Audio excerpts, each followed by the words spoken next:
They brought me to him in chains, like I was an animal, a possession, something to be traded.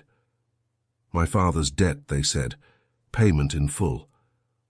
I looked up at the man sitting in the leather chair, dark suit, darker eyes, Korean, powerful, terrifying. He didn't even look at me at first, just studied the papers in front of him.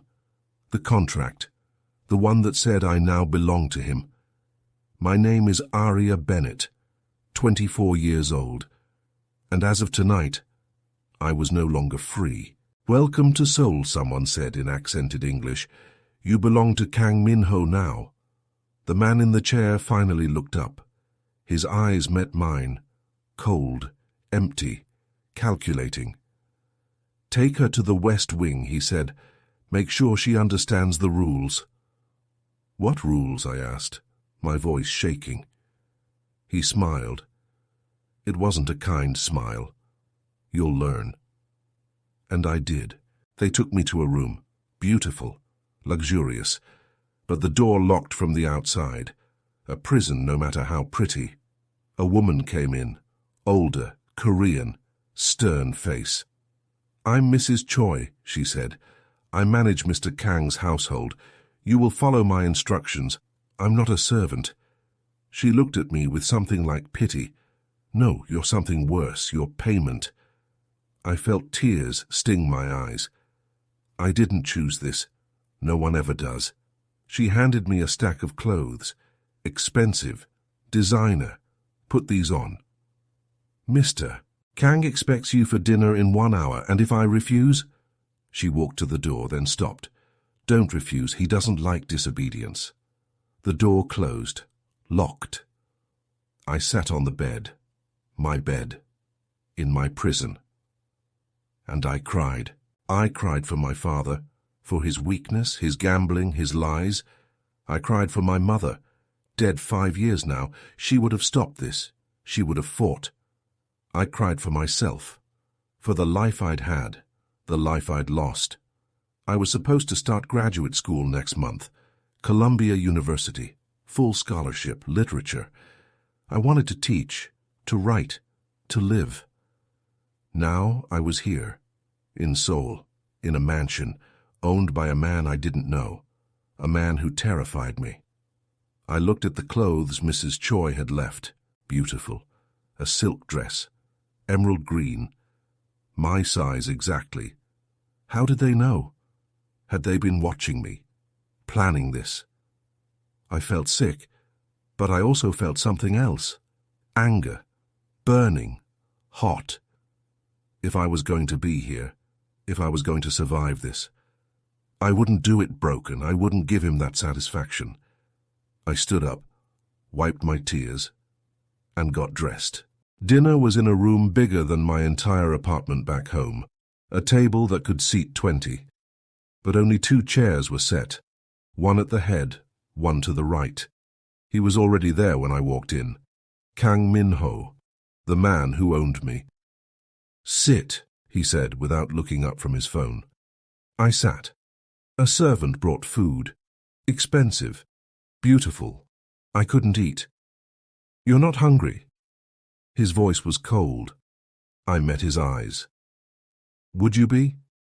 If you were sold like livestock? He set down his phone, looked at me, really looked at me for the first time. Your father made a choice. I didn't make that choice, no.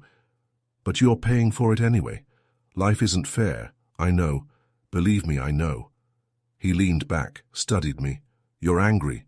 Of course I'm angry. Good. Anger is useful. Fear makes people weak. Anger makes them fight. I don't understand. You will. He picked up his fork. Eat. You'll need your strength. For what? He smiled. That same cold smile. For surviving me. I tried to eat. My hands were shaking. The food tasted like nothing. Like dust. How long? I asked. How long what? How long do I have to stay here? He set down his fork. As long as I say. That's not an answer. It's the only answer you'll get. I felt tears threatening again, pushed them down. What do you want from me? What do you mean? I gestured vaguely. Why am I here? Your father owed me money, so take the money. Not me. He was quiet for a long moment. Then, it's not about the money. Then what is it about? Revenge. Against my father? Yes.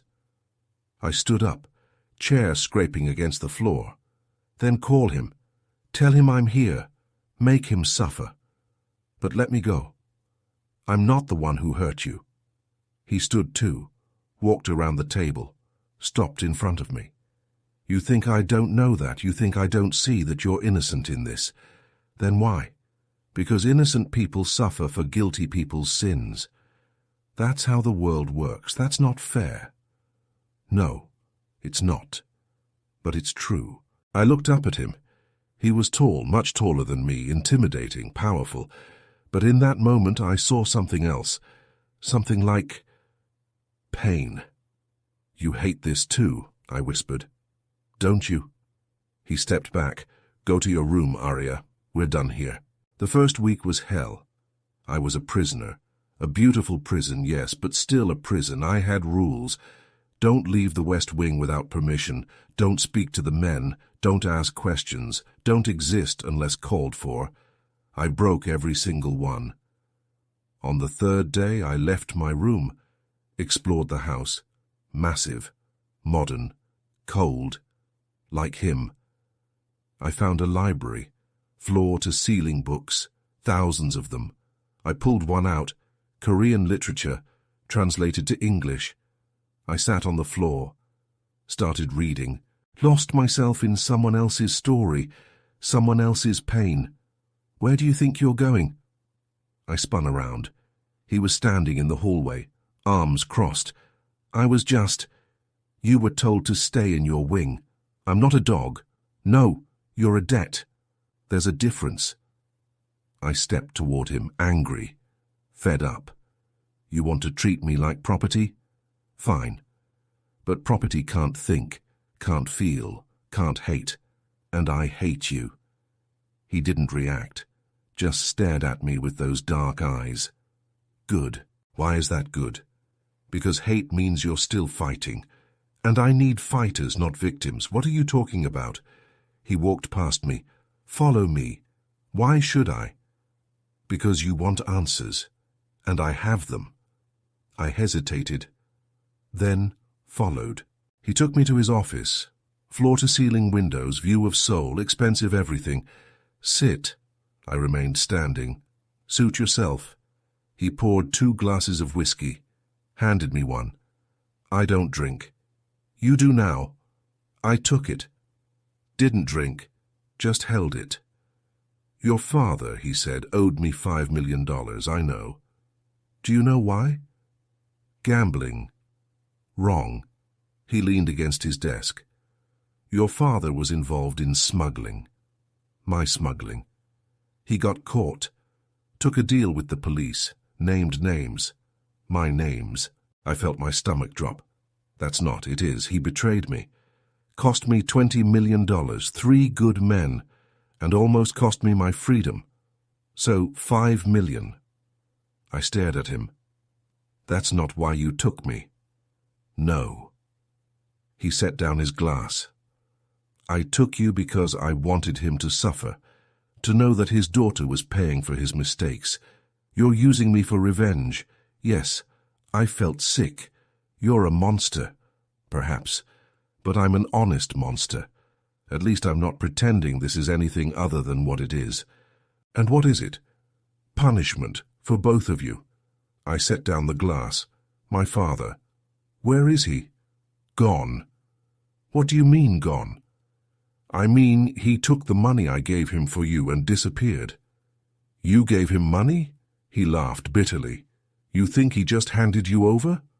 No, I paid him. $5 million. For his own daughter. I felt the room spin. He sold me. Yes. And he didn't even hesitate. I sat down. Hard. In the chair I'd refused moments before. My father sold me. actually sold me, like I was nothing, like I was, worthless. Min-ho was quiet. Then, "I'm sorry." I looked up at him, shocked. "What?"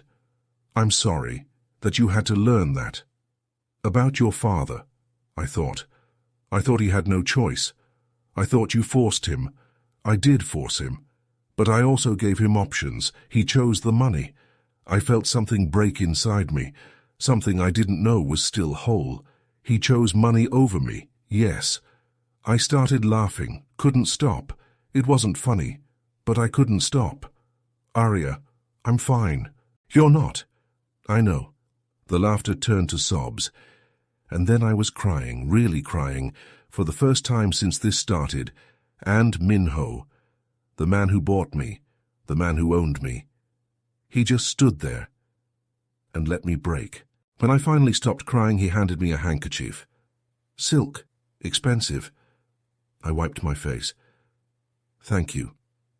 You're welcome. Why are you being kind to me?" "I'm not kind. You just gave me your handkerchief. It's just fabric." "No, it's not." He sighed, ran a hand through his hair. "I'm not a good man, Aria. I've done terrible things. I'll probably do more terrible things, but I'm not cruel for the sake of cruelty. Then why am I here? I told you, revenge. Against a man who doesn't care. He will care. When he finds out what happened to you, what's going to happen to me?" He looked at me, really looked at me. "I don't know yet. That's not comforting. It's not meant to be." I stood up, handed him back the handkerchief.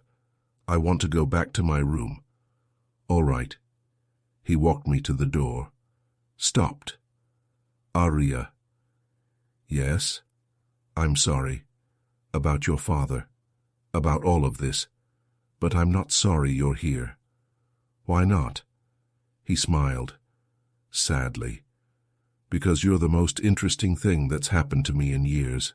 And then he left, and I stood there, confused, angry, and something else, something I didn't want to name. Days turned into weeks. I remained a prisoner, but something was changing. He started, noticing me, little things. "Are you cold? The temperature in your room, is it comfortable? Did you sleep? You look tired. Do you need anything?" Books, entertainment. At first I thought it was a game, another way to control me. But then one night something happened. I was in the garden, the only place I was allowed outside. It was late, I couldn't sleep. I heard footsteps. He appeared. In casual clothes, no suit, just dark jeans and a black shirt. "You're up late. So are you." He sat on the bench next to me. Didn't ask permission, just sat. "I can't sleep in strange places.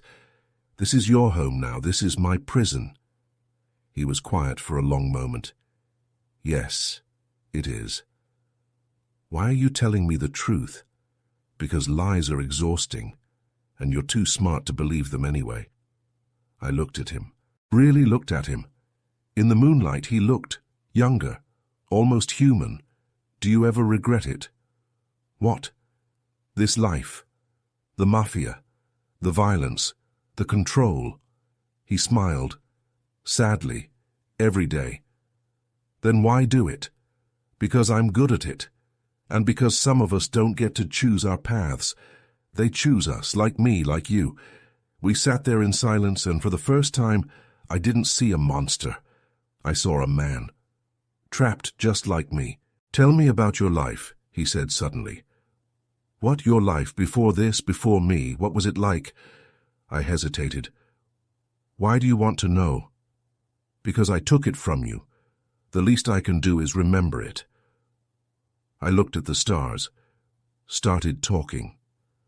I told him about my mother, how she died, cancer, how my father fell apart after, started gambling, drinking, how I worked 3 jobs to pay for school, how I got into Colombia, how excited I was, how scared. He listened, didn't interrupt, just listened. "You would have been a good teacher," he said when I finished. "How do you know? Because you made me care about a life I'll never have. That's what good teachers do. I smiled despite myself. What about you? What about me? Tell me about your life. He laughed. You don't want to know about my life? Yes, I do. Why? Because you took mine. The least you can do is share yours. He looked at me, surprised. Fair enough. And he told me about growing up in Seoul, about his father, the head of the organization before him, about being trained from childhood, about his first kill at 17, a rival's son, same age as him, about how he threw up after, about how his father beat him for showing weakness, about how he learned to turn off his feelings, to be cold, to be hard, to survive. I'm sorry, I whispered when he finished. For what? For what was done to you? He looked at me, really looked at me. No one's ever said that to me before. Said what? That they're sorry. For me. Most people fear me or hate me, but never. He trailed off. Never pity you. It's not pity. Then what is it? Understanding. He took my hand, held it. Thank you. For what? For seeing me as human, even when I don't deserve it. Everything changed after that night. He started asking me to dinner, not ordering, asking, would you join me if you'd like? We talked. About everything. About nothing. I told him about books I loved. He told me about places he'd traveled. I told him about my dreams. He told me about his regrets. We became something. Not friends. Not exactly. But not enemies either. Something in between. Something undefined and dangerous. One night he asked me, do you miss it? Miss what? Your old life. I thought about it. Yes and no. Explain. I miss the freedom, the possibility, the future I thought I'd have, but what? But I don't miss being invisible. I don't miss working 3 jobs and still barely surviving. I don't miss my father's disappointment. Here, I paused. Here I'm seen. Even if I'm a prisoner, I'm seen. He reached across the table, touched my hand. You were always worth seeing, Aria. The world was just blind. I felt my breath catch. You can't say things like that. Why not? Because it makes this harder. Makes what harder? Hating you, he smiled. Good. Why is that good? Because I don't want you to hate me anymore. What do you want? I want. He stopped, shook his head. Never mind. Tell me. I can't. Why not? Because it's wrong. Everything about this is wrong. That doesn't answer my question. He stood up. I should go. Min-ho. Good night, Aria. And he left, leaving me confused and aching and wanting. The next day he avoided me. Didn't call for dinner, didn't come to the garden. I shouldn't have cared, but I did. I found myself looking for him, listening for his footsteps. It was pathetic. I was pathetic. He was my captor, my jailer. I shouldn't want to see him, but I did. On the 3rd day I couldn't take it anymore. I went to his office, knocked. Come in. I opened the door. He looked up, surprised. Aria, we need to talk. I'm busy. I don't care. He sighed, closed his laptop. Talk. Why are you avoiding me? I'm not. Yes, you are. And I want to know why. He stood up, walked to the window. Because it's easier. Easier than what? Easier than admitting that I... He stopped. That you what? He turned around. That I've developed feelings for you. Feelings I have no right to have. I felt my heart race. What kind of feelings? The kind that make me want to set you free, and the kind that make me want to keep you forever. I stepped closer. Min-ho. Don't. Don't what? Don't look at me like that. Like what? Like you might feel the same way. I took another step. What if I do? You can't. Why not? Because this isn't real. Because you're here against your will. Because I bought you. And nothing that starts like that can end well. I reached for his hand. Maybe you're right. Maybe this is impossible. Maybe we're doomed. But what? But I can't stop thinking about you either, and I hate it, and I want it, and I don't know what to do about it. He pulled me closer. Aria, I know this is wrong, I know, but I don't care. Neither do I, and he kissed me. The kiss was everything.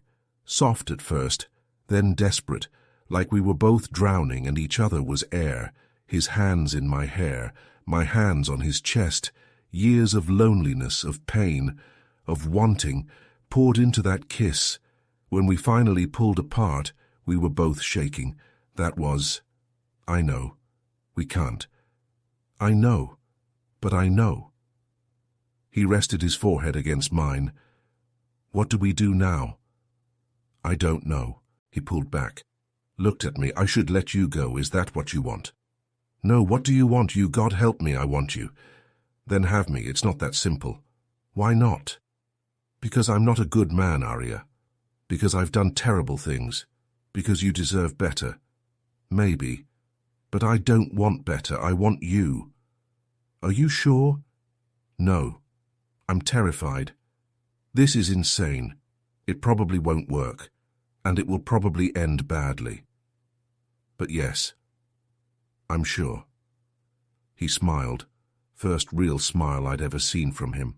You're incredible. I'm stupid. Maybe. But so am I, and he kissed me again. Everything was different after that. We didn't hide it. Didn't pretend. The staff knew. His men knew. Everyone knew. The American girl had captured the boss's heart. Some resented it. Most didn't care. As long as Min-ho was happy. As long as the business ran smoothly. What did it matter? But it did matter. To me. Because I was falling in love with a man I'd hated. And he was falling in love with his captive. It was twisted, wrong, impossible. And yet, it was happening. He started teaching me about his world. Not the violence, but the business, the legitimate parts, the investments, the real estate, the technology companies. You're smart, he said one day. You could help me. With what? With running things. Legitimately. Without the blood. I looked at him. You'd trust me with that.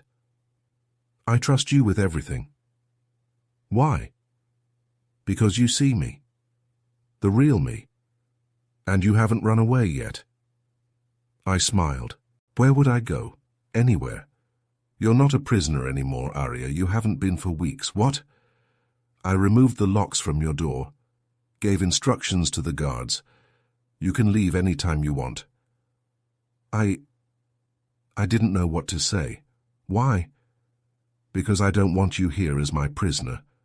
I want you here because you choose to be, and if you choose to leave, I'll help you.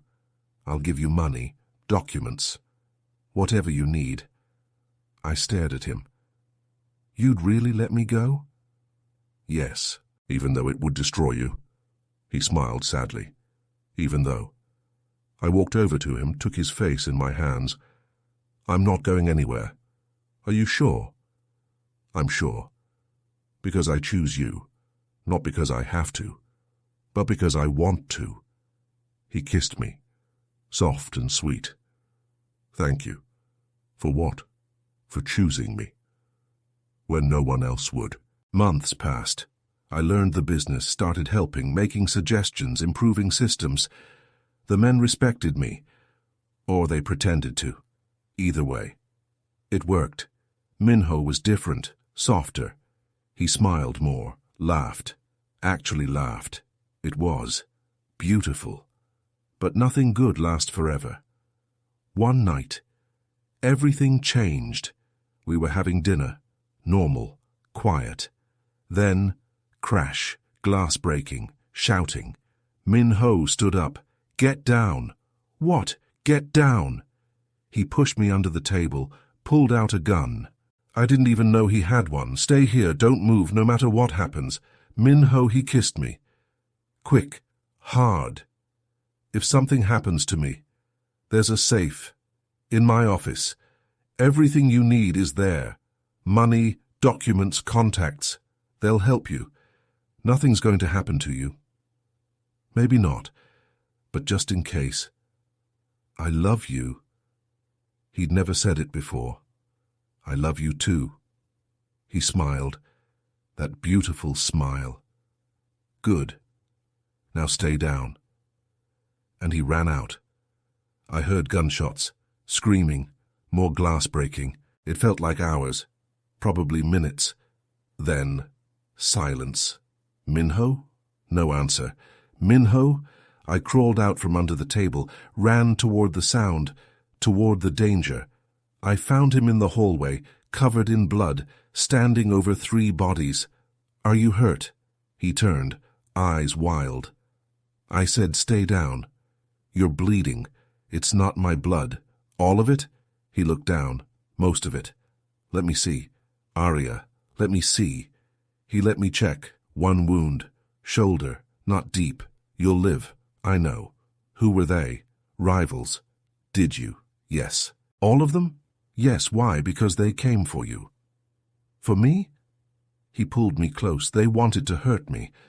The best way to hurt me is through you. I'm sorry. Don't be. This isn't your fault. Feels like it is. He tilted my chin up.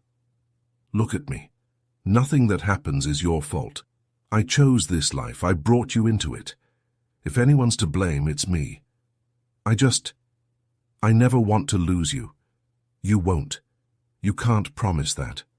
Watch me. He kissed me, and I tasted blood, and fear, and love.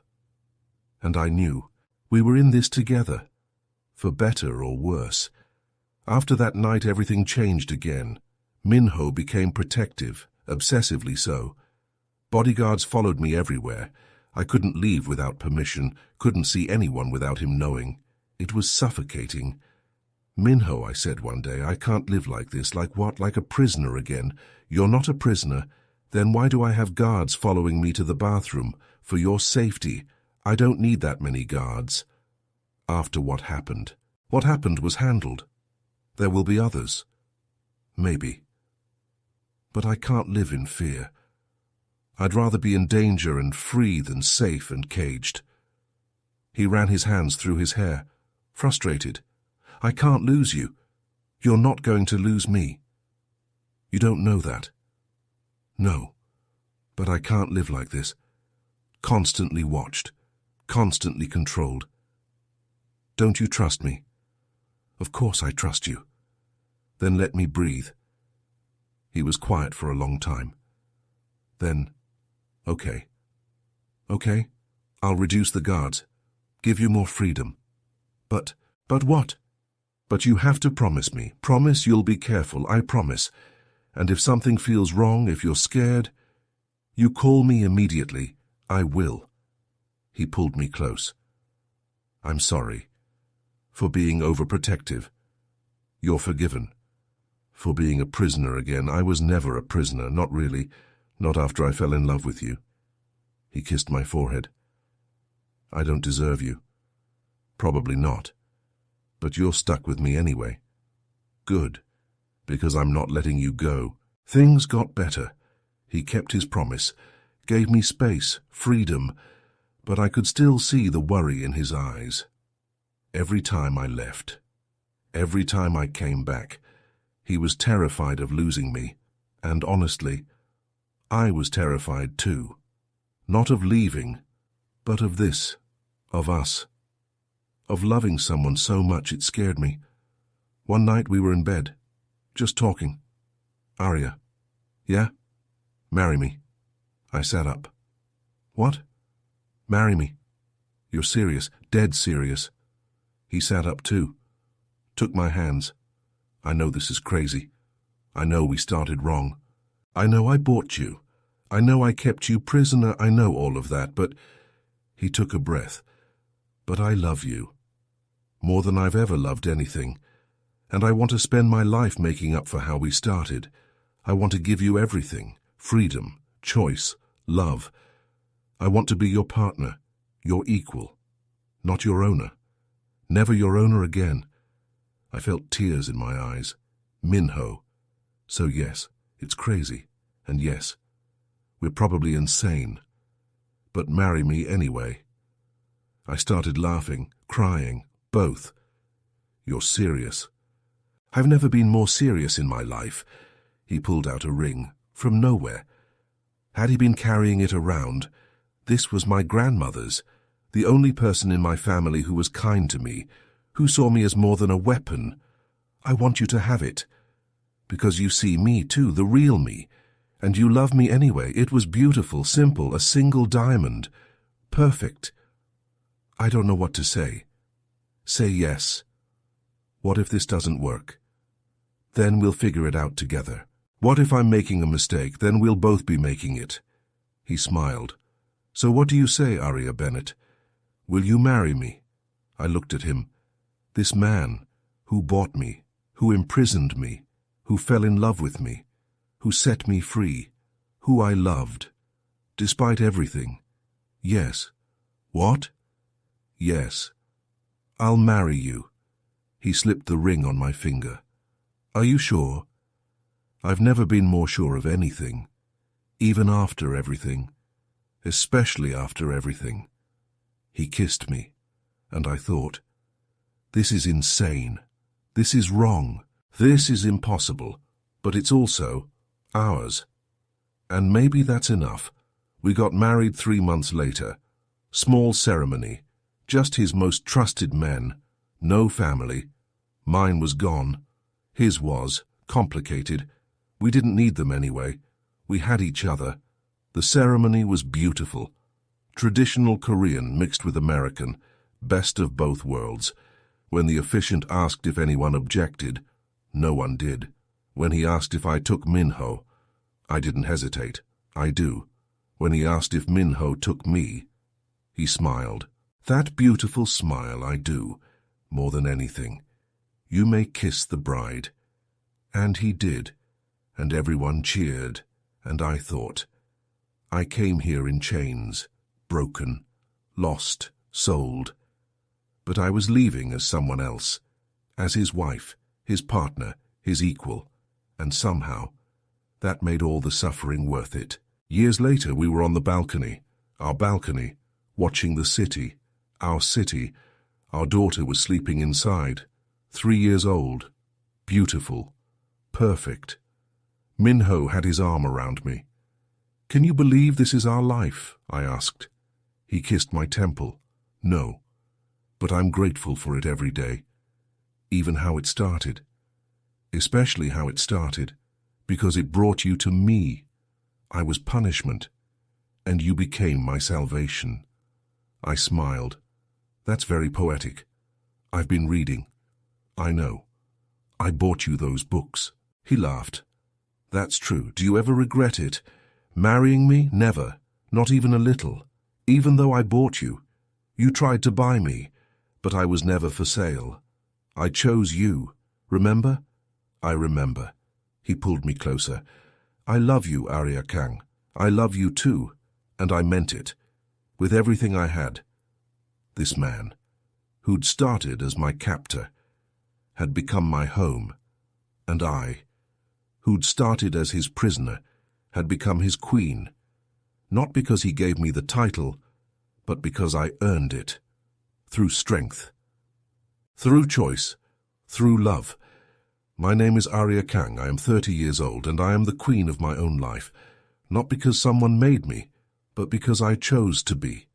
And that changes everything.